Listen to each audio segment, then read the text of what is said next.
I will not punish your daughters when they commit harlotry, nor your brides when they commit adultery. Wait a minute. Is God saying he's no longer interested, no longer concerned about these sins and people committing those sins? That doesn't seem right. Tell you what, get out your Bible. Maybe join me in a cup of coffee, and we can study this together in today's Bible class. Give me the Bible, holy message shining, thy light shall guide me in the narrow way. Precept and promise, law and love combining, till night shall vanish in eternal day. The Book of Hosea, best known because of the relationship between the author and his wife Gomer, and how their marriage paralleled the relationship between God and his people Israel. The faithfulness and the unrequited love on the part of God and the part of Hosea for Gomer, for Israel. And yet we don't need to forget that Hosea was more than just an actor in some sort of morality play. He was a prophet. He was a prophet of God. He spoke to both the northern and the southern kingdoms, but his message primarily was to that northern kingdom, the kingdom that was known by the name of Israel. Beginning in chapter 4, we have some of the message that prophet was to give to the people of the northern kingdom. And he begins this chapter, he begins this part of the book by, as it were, bringing Israel to court. He says, the Lord brings a charge against the inhabitants of the land. And the charge was a dire one. There is no truth or mercy or knowledge of God in the land. Verses 1 through 10 of that 4th chapter of Hosea deal with the price of ignorance. In fact, he would go on to say in verse 6 of this 4th chapter, my people are destroyed for lack of knowledge.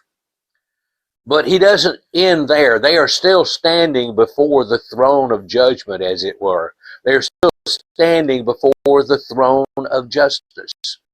And not only has he talked about the price of their ignorance, he goes on to point out for them in verses 11 through 19, the curse that they bear, the curse of idolatry. He starts out in verse 11, harlotry, wine and new wine. You know what they do? They enslave the heart. This is centuries addiction would ever be conceived or understood before there was any sort of psychological intervention that could be done. But even way back then, through the knowledge of God, the prophets understood that these things, harlotry, wine, and new wine, they enslave the heart. They go from being choices to being chains.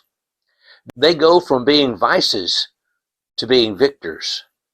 And we go from being users to being slaves. The Apostle Paul in Romans chapter 6, verse 16 would point out to the church in Rome. He would have them understand that those choices can become the chains that bind you in servitude. He asked them, do you not know that to whom you present yourselves slaves to obey, you are that one slaves whom you obey? And then he tells them they have a choice, whether of wickedness unto death or of obedience unto life. Our choices can become our chains. Our vices can well become our victors.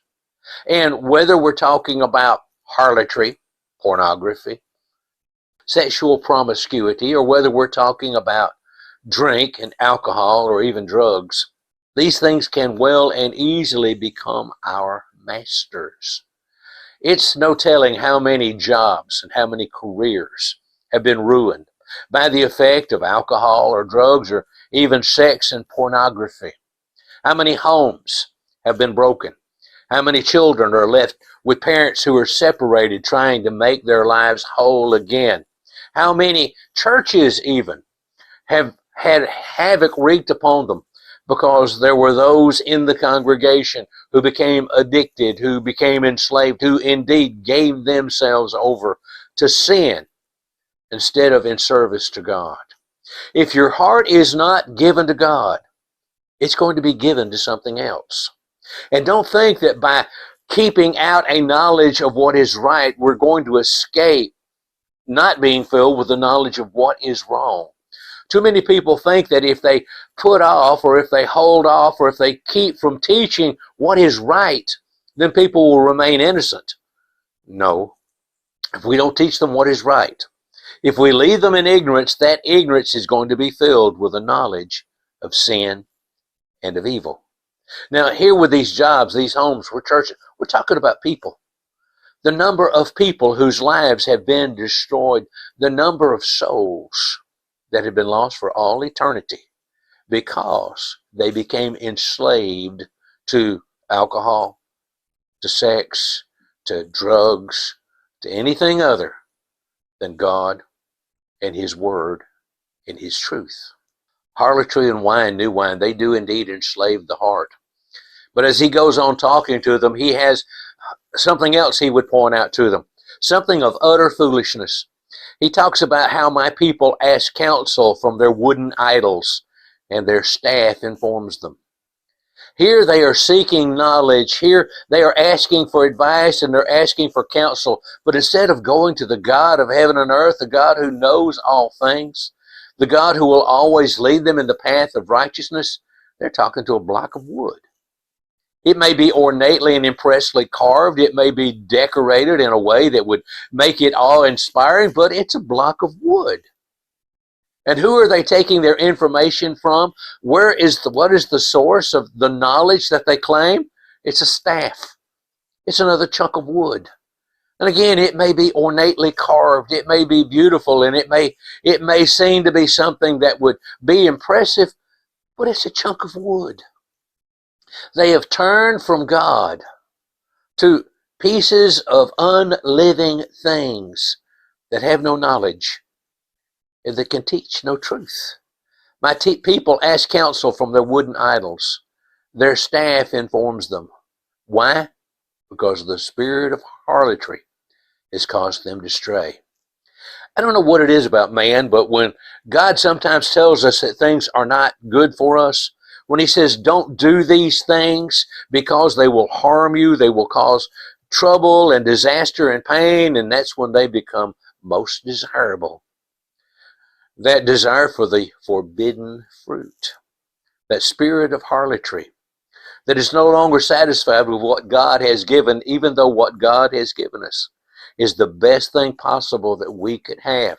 The thing that would do us the most good, the thing that would make us the best that we can be. But that spirit of harlotry that wants to seek greener pastures, that wants to seek something different, that thought that something that God does not want you to have, truly that's a good thing. That's how the serpent beguiled Eve, wasn't it? God doth know that in the day ye eat thereof, you shall become as gods, knowing good and evil. And that was true. It was the tree of knowledge of good and evil. But it didn't bring what Eve thought it would bring. That spirit of harlotry, it's caused them to stray, to seek something else, to seek something more. And Hosea goes on to point out, they have indeed played the harlot. Not just against their husbands or their wives, not just against their government. They have played the harlot against God. It is God they have betrayed. It is God they have abandoned. It is God that they have been unfaithful to. Now, that's not to say they weren't religious. They offer sacrifices, he tells us in the next verse. They offer sacrifices on the mountaintops. They burn incense on the hills, under oaks, poplars, and terebinths. They are willing to sacrifice. They are willing to burn incense. But where are they choosing to do it?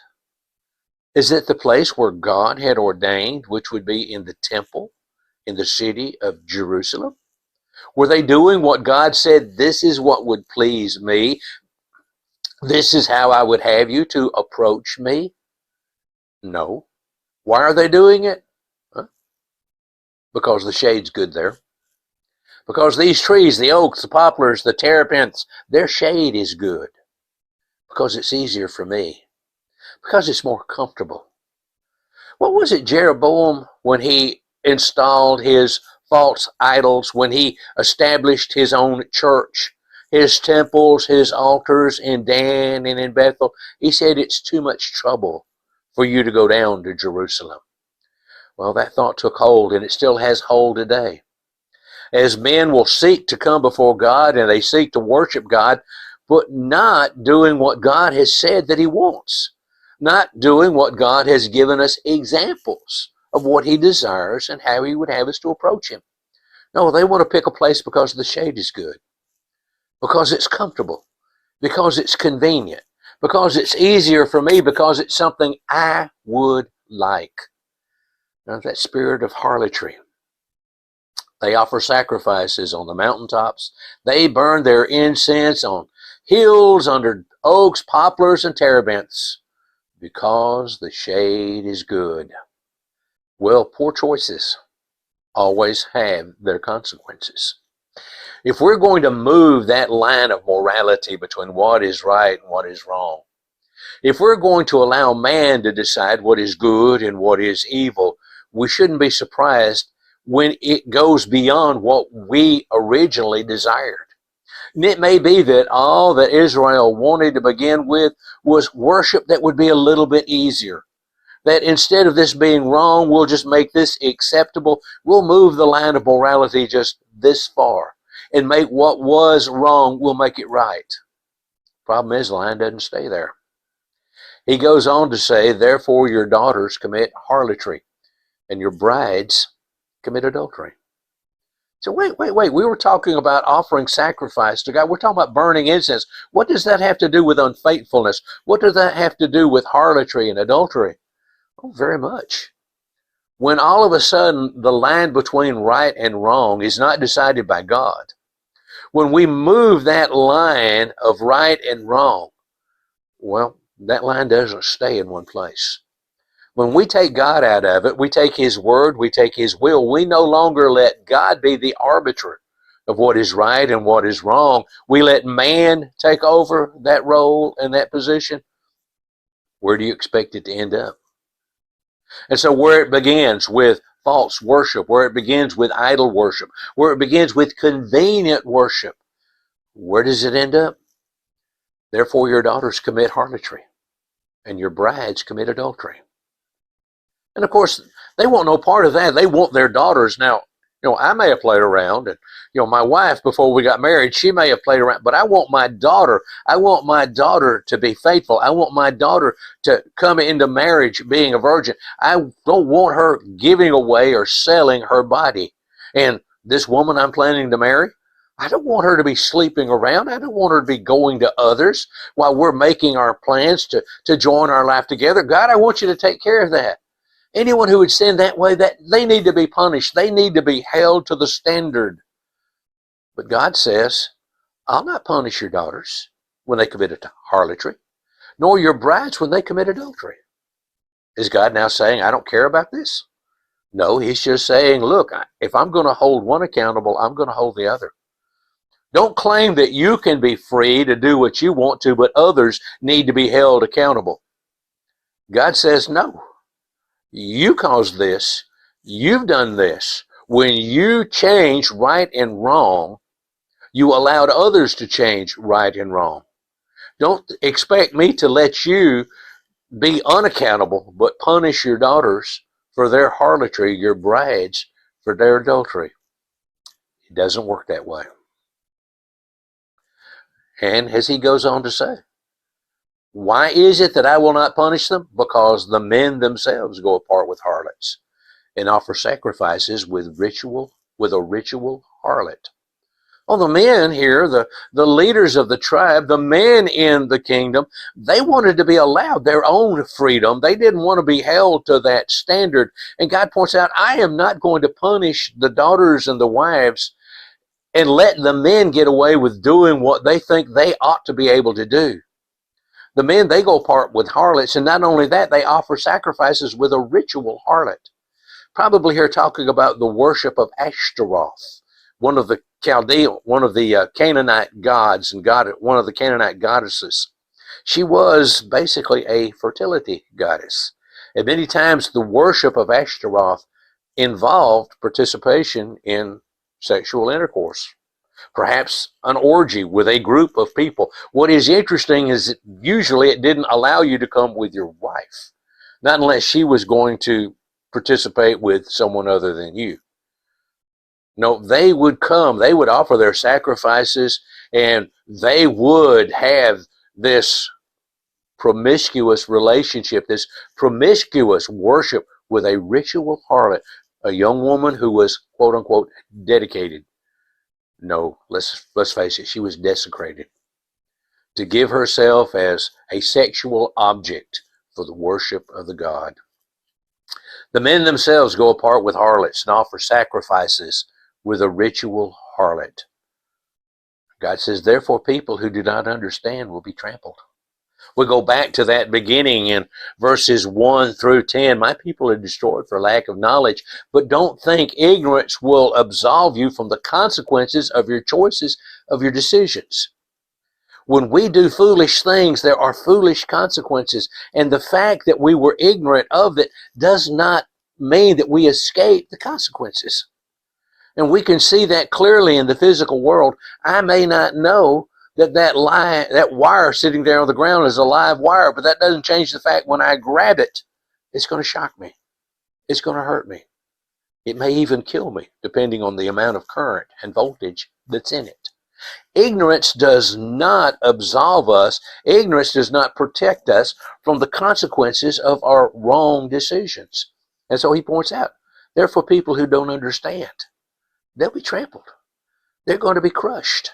They are going to be destroyed because of their lack of knowledge, because of that spirit of harlotry that has moved them to do what God has forbidden, to do what God has said is harmful and is wrong. He goes on here, he changes his aspect, he changes his emphasis just a little bit. He wants to talk a little bit about Judah. Actually, he wants to make a prayer for Judah. Though you, Israel, play the harlot, let not Judah offend. Those of us who are parents, who have had an older son or a daughter make some very tragic mistakes, as much as we try to help and as much as we mourn and grieve over the consequences of that bad decision, something else tugs at our heart. We don't want the younger child to make the same mistake. We don't want them to go down that same road. We don't want them to face the consequences that the older child is now facing. Though you, Israel, play the harlot, let not Judah offend. Let Judah remain faithful. Let Judah see in you the consequences of your mistakes, the trouble, the hardship, the pain, the suffering. Let Judah not offend. He says specifically, do not go up to Gilgal, nor go up to Beth-aven, nor swear an oath, saying, as the Lord lives. These two references, and let this map show an approximate line between the kingdoms of Judah and the kingdom of Israel. And of course, that boundary line was somewhat permeable. These nations, these kingdoms were in constant conflict and controversy, and that line would move from time to time. But here at the time that Hosea writes, two things in particular. He says, go not up to Gilgal. Gilgal was a place just across the Jordan River. It is where Israel first camped when they crossed the Jordan River and came into the Promised Land. It was indeed their headquarters for the beginning of the conquest of the land.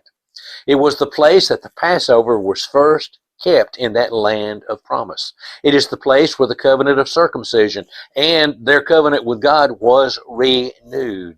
It was indeed, if you go down the corridors of time a bit, a very significant place in their history. It was the home of Samuel, the prophet.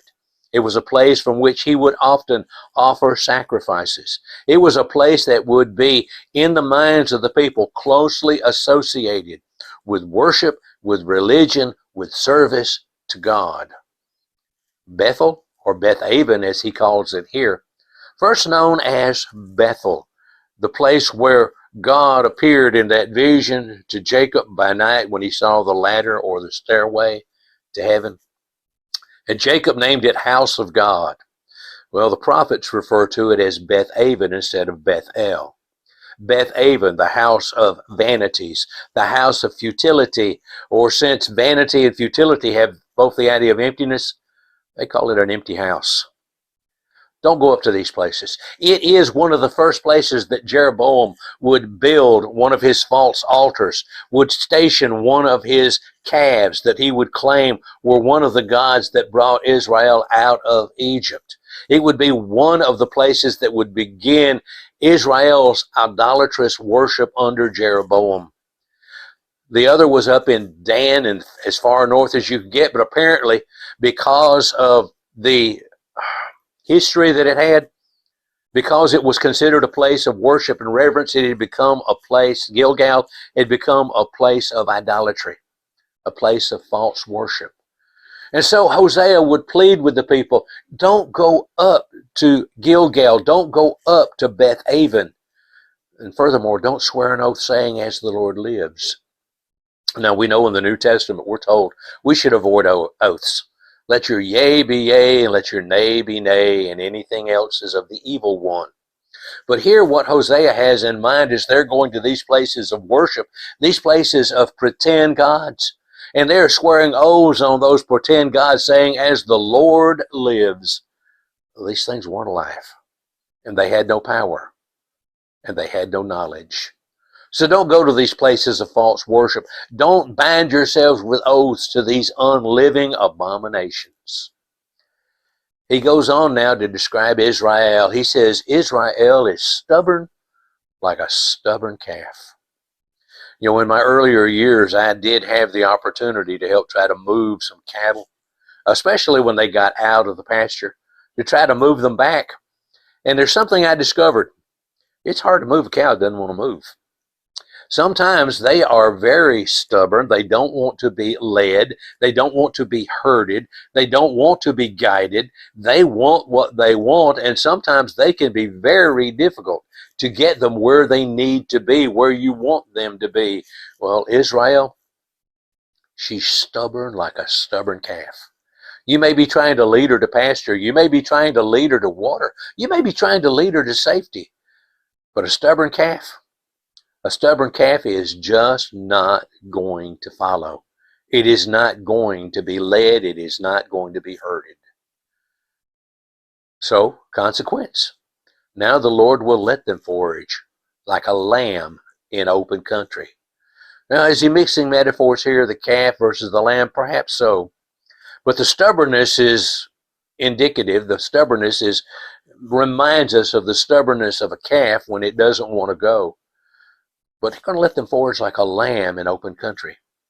And the idea here is it may be an open field, plenty of grass, plenty of clover, plenty of room. It's just a beautiful and a great place. But for a lamb, that's not necessarily a good thing, because there's predators, because there are thieves, and because lambs can very quickly, very easily become lost. When they get out of sight of the flock, and especially when they get out of hearing of the flock, they become hopelessly and helplessly lost. And a sheep that happens to is likely never to be seen again. That's why in John 10, that idea of the good shepherd who leaves the 99 in the fold and goes to seek the one lost sheep. They're going to let them forage like a lamb in open country. Leave them to their own devices. Leave them to their own consequences. He goes on now, verse 17. Ephraim is joined to idols. Let him alone. Ephraim was one of the original tribes of Israel. It is, of course, one of the tribes now of the northern kingdom known as Israel. And oftentimes, and Different scholars have given different reasons or different ideas. It's not germane to our study, so I'm not going to pursue it. But Ephraim is used here as a reference to the entirety of the nation. Ephraim is joined to idols. And apparently this is a reference, again, back to Judah. Let them alone.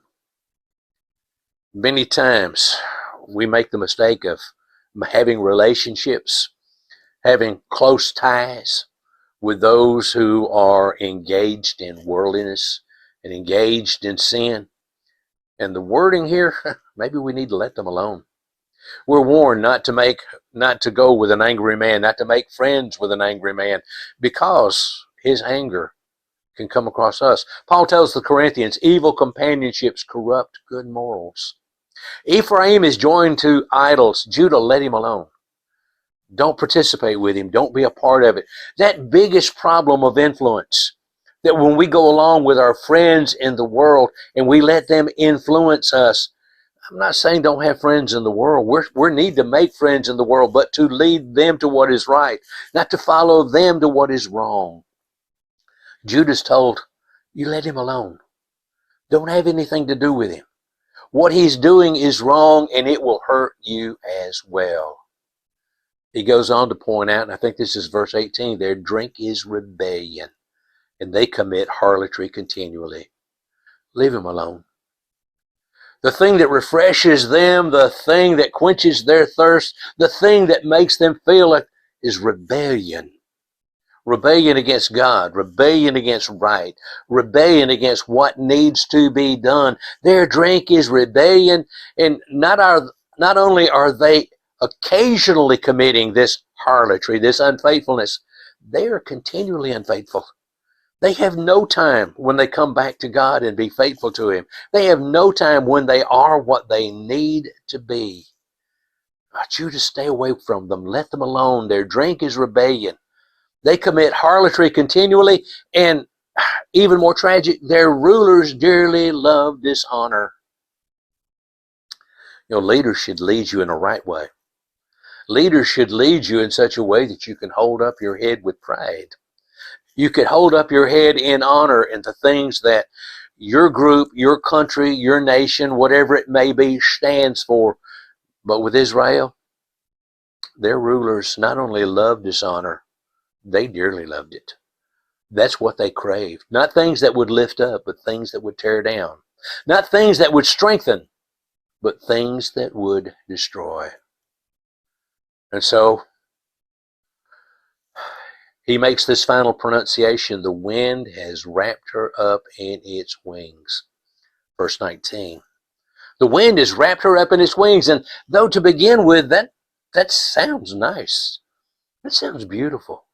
To be enveloped in the wings of the wind, to be able to move and to fly with the wind. But what have you seen that the wind moves? We've seen the winds of the wing envelop leaves, scraps of paper. And you know where they go? Wherever the wind blows. And the stronger the wind, the farther away they are blown. The farther away they are carried.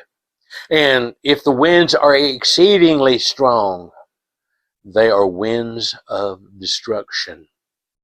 The wind has wrapped her up in its wings. They're going to be carried away. They're going to be blown away.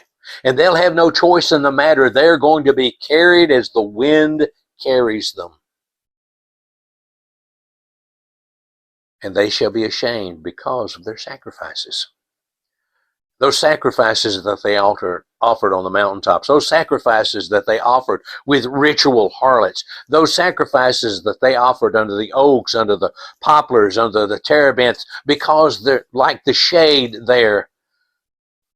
When they look back on the things that have brought them to their destruction, they will not look back on them with honor. They will not look back on them in pride. They will look back on them in shame. And thus closes chapter 4 of the book of Hosea. The nation of Israel still stands before the judgment bar of God. Already, Hosea has made known to them the price of their ignorance. He has already informed them of the curse that is on them due to their idolatry. And as judgment continues to be considered here, as the wheels of justice continue to turn, it starts where they always have to with any organization, whether we're talking about a home, or whether we're talking about a church, whether we're talking about a city, or we're talking about a nation. It has to begin with its leaders. Judgment at the top. Hosea chapter 5, we're going to try to do all 15 verses. Why not bring your Bible? Maybe bring a cup of coffee, and we'll study it together the next time that we meet in Bible class. If you would be interested in increasing your own knowledge of the Bible, we have several resources that we would be happy to make available to you without charge and without obligation. Whether it's an in-home Bible study, or a digital or online Bible study, or a correspondence course, a study by mail. If you'd be interested in any of these ways of studying, please contact us at Bible Class, 4255 Gore Subligna Road, Summerville, Georgia 30747, or email us at todaysbibleclass@gmail.com. You can also leave a text message at 706-290-4329.